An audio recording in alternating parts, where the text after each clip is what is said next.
Chris Hipkins. Thank you very much, Mr. Chairman.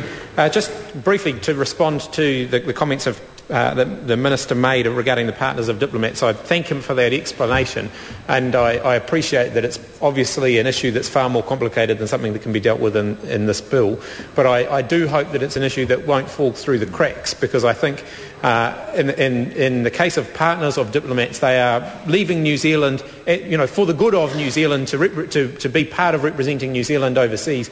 It seems very unfair to me that the person that they live with could be eligible for an interest-free loan, but they themselves might not be eligible for an interest-free loan. So I hope that in time is something that will be able to be addressed more fully. I just also want to pick up a comment that the Minister made about the size of the asset that is the student loan scheme, and I agree it's a significant amount of money on the government's books, but I think we also need to consider it in the wider context of the value of tertiary education, as I'm sure the Minister himself does do, and that, it's an investment in the people of New Zealand and in building up the skills of our workforce. And if we want to have a much more productive economy, one in which we all enjoy a higher standard of living, then encouraging people to move into all forms of tertiary education, whether it be universities, polytechnics, or even work-based training, is something that we want to encourage. So I hope that whenever we talk about the student loan scheme, that we will consider it within that context. I want to talk about one or two of the technical amendments in the bill, and in particular I want to talk about the increased deduction rate that is covered in clauses 6 and 7.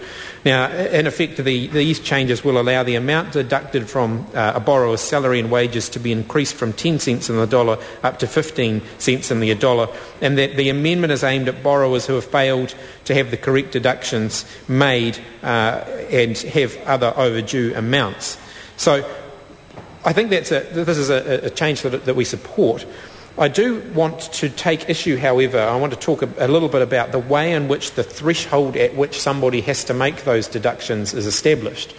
Because every year up until last year, that threshold at which somebody has to make deductions from their salary has been increased in line with, I think it's the rate of inflation, it might be the consumer price index, I'm not sure exactly what the mechanism is, but it has been adjusted each year so that threshold remains the same in real terms, and that was not done in 2010 and 2011. And in the Minister's statement that he put out just before Christmas, I called him a Grinch at the time, and I apologise to him for doing so. I think he's a very unlikely Grinch. But he was Santa's little helper, I think, in the photographs in the paper. But in the statement that he put out at the time, he said that the decision to hold the student loan repayment threshold at the current level for the coming year takes into account the current economic climate and the very significant costs of this $9.6 billion asset to the Crown.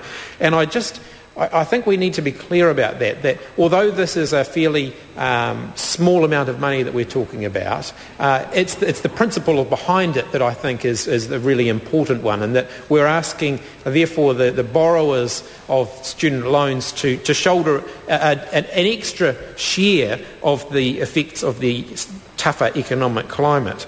And the other point that the Minister made in his statement is, while the impact on individual borrowers is likely to be minimal, the effect of maintaining the current repayment threshold is expected to lower the overall costs of the scheme to the Crown. Now, I think we need to be really transparent about that. So if the government is setting out to lower the cost of the interest-free student loan scheme, then it should be really upfront. And the Minister was in his statement, but it's not something that many people have picked up upon, because that will have an impact, particularly for those on who are just kind of near the threshold for making repayments. It's more significant for them than somebody who is earning a significant amount of money, because that very small, although it is a fairly marginal amount of money we're talking about, for someone on a very low income, right down there at that threshold level, it will be more significant than for somebody who's earning a higher income. And I think that we need to be really clear and upfront about that, and I would certainly encourage the government in future years to continue making those adjustments to the threshold and not to let this be seen as a precedent for future years.